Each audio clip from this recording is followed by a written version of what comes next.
Bonjour à tous, aujourd'hui il fait froid et quand il fait froid j'ai qu'une seule envie, c'est de manger du fromage.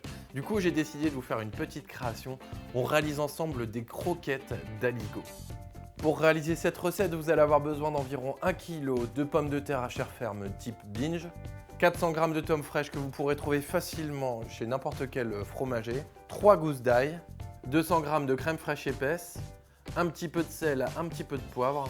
Et pour la panure de nos croquettes, 200 g de chapelure fine et 2 œufs. Vous allez voir, c'est une recette assez rapide à réaliser. On commence par éplucher et couper en gros morceaux nos pommes de terre. On les plonge ensuite dans l'eau bouillante pour 20 minutes de cuisson. Pensez bien à piquer au couteau pour vérifier si elles sont bien cuites.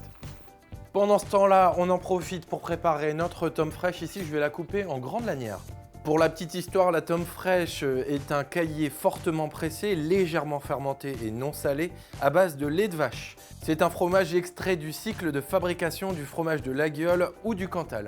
Pour parfumer, j'ajoute dans mon eau de cuisson une gousse d'ail simplement épluchée et juste écrasée. La cuisson des pommes de terre est terminée, je viens de les égoutter, j'ai simplement gardé dans le fond de ma casserole un petit peu d'eau de cuisson.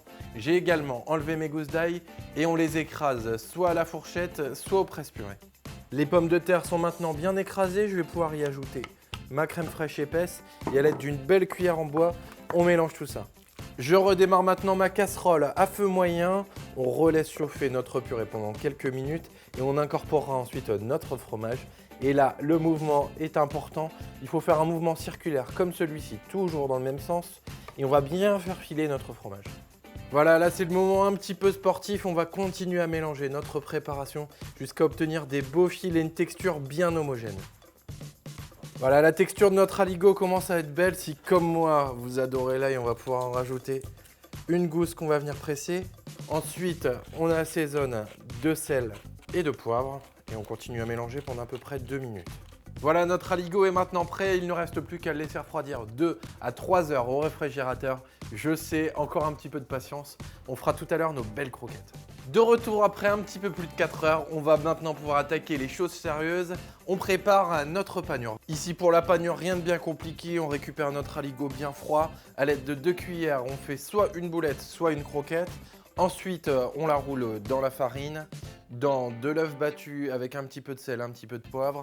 On va tout de suite dans notre chapelure, on retourne une fois dans l'œuf, une deuxième fois dans la chapelure et maintenant on va pouvoir les cuire dans de l'huile pour 4 à 5 minutes et vérifiez bien la coloration. Et juste pour vous, parce que je sais que vous êtes des gourmands, on réalise ensemble une nouvelle version, cette fois-ci avec de l'emmental dedans. La technique est la même sauf que cette fois-ci, je vais commencer par écraser ma boulette. Je viens placer au centre un petit peu de fromage, un petit peu ou beaucoup, c'est au choix. Et je referme par-dessus. Et ensuite, toujours les mêmes étapes, farine, œuf, chapelure et cuisson.